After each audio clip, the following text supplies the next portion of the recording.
নমস্কার, আমি আনিশার সঙ্গে খেলার খবর নিয়ে। রুদ্ধশ্বাস ম্যাচে বিশ্বকাপ জয় টিম ইন্ডিয়ার। ১৩ বছরের খরা কাটিয়ে ২০১১ সালের পর বিশ্বকাপ ট্রফি ফিরিয়ে আনল দেশে রোহিত শর্মার নেতৃত্বে দলগত প্রচেষ্টায়। জয়ের মুহূর্তে আনন্দে কেঁদে ফেললেন রোহিত, কোহলি, হার্দিকরা।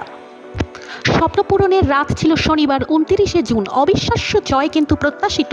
চাপের মুখে অভাবনীয় প্রত্যাবর্তন। প্রয়োজনের মুহূর্তে নিজেদের সেরাটা বের করে আনল মেন ইন ব্লু। টিম ইন্ডিয়ার অসামান্য প্রদর্শনের পর দক্ষিণ আফ্রিকাকে হারিয়ে ২০২৪ টি-20 বিশ্বকাপে জয়ী রোহিত শর্মা বাহিনী। এর সঙ্গে সঙ্গে কাটল আইসিসি ট্রফি জয়ের ১৩ বছরের খরা।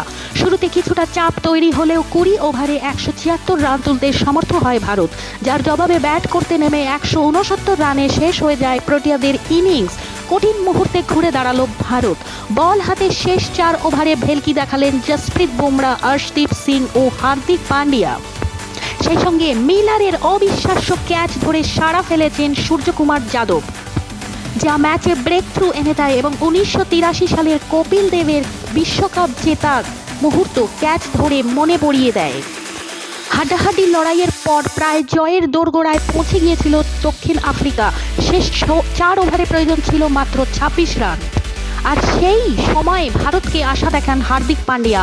দুরন্ত ফর্মে থাকা ব্যক্তিগত ৫২ রানের মাথায় হেনরিক ক্লাসেনকে আউট করেন তিনি।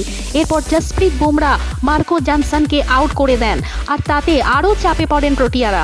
১৯তম ওভারে বল করতে আসেন অর্শদীপ সিং, যাতে মাত্র ৪ রান দেন ভারতীয় এই পেসার। শেষ ওভারে হার্দিকের জন্য মঞ্চটা তৈরি হয়ে যায়। প্রথম বলেই ভয়ানক ডেভিড মিলারের উইকেট তুলে নেন ভারতীয় অলরাউন্ডার হার্দিক পান্ডিয়া এবং ভাইস ক্যাপ্টেন হিসেবে যার গুরুত্ব ছিল অনবদ্য। সূর্যকুমার যাদবের এই ক্যাচ মনে রাখার মতো। কার্যত তিনি তখনই ট্রফি জিতে নিয়েছিলেন। টান টান উত্তেজনার পরে শেষমেশ ৭ রানে ম্যাচ জিতে নেয় ভারত সাউথ আফ্রিকার বিরুদ্ধে টি-20 বিশ্বকাপে বার্বাডোসের মাঠে। হাত থেকে প্রায় বেরিয়ে যাওয়া ম্যাচে অসাধারণ জয়ের পর স্বাভাবিকভাবেই উচ্ছ্বাসের বাঁধ ভাঙে টিম ইন্ডিয়ার প্রত্যেক সদস্যের। আনন্দে কেঁদে ফেলেন টিম ইন্ডিয়ার অধিনায়ক রোহিত শর্মা এবং সহ অধিনায়ক হার্দিক পান্ডিয়া। আরও একটা ফ্রেমবন্দি মুহূর্ত পড়ল ধরা। ম্যাচের শেষে তিনি যখন সাক্ষাৎকার দিচ্ছেন, সেই সময় রোহিত এগিয়ে এসে তার গালে চুমু খেয়ে জয় উদযাপন করে, যে মুহূর্ত ভারতীয় ক্রিকেট দলের অগণিত ভক্তের মনে গেঁথে থাকবে সারা জীবন। ভারতের এই বিশ্বকাপ জয়ের পরে রোহিত শর্মা এবং বিরাট কোহলি এবং তার সাথে রবীন্দ্র জাদেজা টি-20 আন্তর্জাতিক কাপ বিশ্বকাপ থেকে এবং আন্তর্জাতিক খেলা থেকে অবসর নিচ্ছেন। এর সাথে ভারতীয় হেড কোচ রাহুল দ্রাবিড়ও অবসর নিচ্ছেন। বার্বাডোসের মাঠে ১৭ বছর আগে রাহুল দ্রাবিড় অধিনায়কত্ব ছেড়েছিলেন টি-20 বিশ্বকাপে পরাজয়ের পর।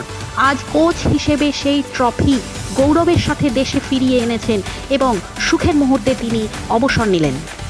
সকল কলকাতাবাসী এবং ভারতবাসীকে অনেক অভিনন্দন এবং টিম ইন্ডিয়া থ্যাংক ইউ। দেশ জুড়ে গভীর রাতে দিওয়ালি পালন হলো ভারতের বিশ্বকাপ ট্রফি জেতার আনন্দে।